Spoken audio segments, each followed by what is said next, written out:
Hello everyone and welcome to the channel. It's a beautiful day up here in the mountains and I thought I would use the good weather to try to transplant some aspen trees into my yard. You can see that this is the front yard view of my house, and as I pan across you can see that there's a spot right here where I have no trees planted. Used to have a couple of trees, pine trees, that were growing in this area, but we had to cut them down. They were dying or dead. And the aspen tree is my favorite tree in the world. And so I am going to take today and try to go out where I can find some aspens. And I'm going to dig up, I think 5 or 6 saplings, and I'm going to transplant them into this area of my front yard. The challenge that I'm going to run into, and I guess the question I have, is this. I'm told and I've read that aspen trees grow best if they have an easterly or a northerly exposure. This area where I want to plant my aspens would have a southeast exposure. East is exactly right there, and of course north would be that way. So I don't know if aspens will even grow here, but I've got to try. Aspens are my favorite tree, and so I got to give it a whirl. I've done some investigating around my house, and we live on the southeastern slope that runs down the mountain this way, and I don't see any aspens down here at all. Whereas if I pan over a little bit, you can see way down there on the northern exposure of that mountain over there, that hill over there, there's aspens are growing, and aspens are growing over there as well on the northern exposure of that slope. So I don't know if they have to have a northern exposure or not. I guess we're going to find out. So let's go ahead and get started. I know that aspen groves share the same root system. And so when I go out and dig an aspen up, and I dig that tree up and I cut the roots, am I going to kill it? And we're going to kill the entire organism and the whole grove? I hope not, and I don't think so, but that's another question I have about this whole project. Anyway, I'm going to give it a whirl. I'm going to go pre-dig some holes, go find 5 or 6 little saplings to dig them up, put them in the holes, recover them, and water the heck out of them until wintertime. So let's go get started.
Okay, I think I found a couple of likely candidates right there behind me.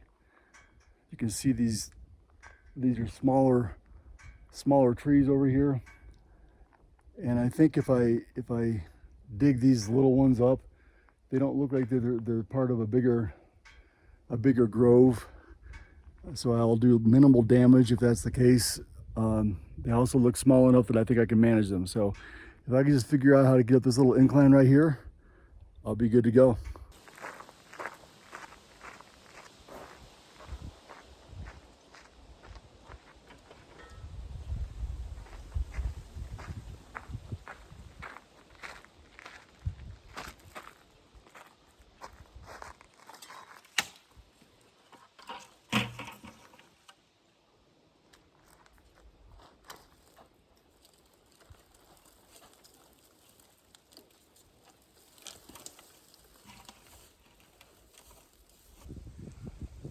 Okay, here's my first one. Probably as thick as my pinky finger, so it's not real big. It's probably 8 feet tall. I'm gonna try to dig it up for the first time. Here we go. I say for the first time, meaning first time I've ever dug up a tree.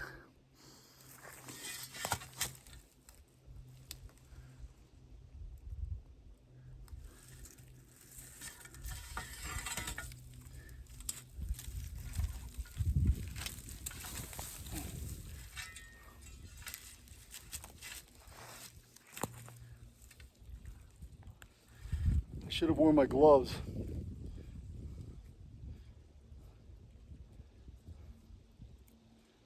This pine ground cover here is pretty prickly.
I've got a 48-degree slope that I'm working on, so I'm out of breath. I don't mind telling you. So I've got my hole dug. I think it's twice as deep and around as the hole that I got the tree out of. I'm going to go get the hose right now, and I'm going to wet the hole. Then I'm going to take the tree and I'm going to make sure that the roots are all cut very cleanly, no ragged edges. The roots will grow better and faster if it's a clean cut. Then I'm going to set the tree in there and refill the hole and hope it stands.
Well, what do you think?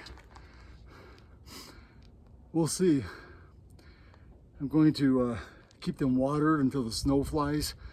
The next spring I'll water the heck out of them and try to keep the deer away from them.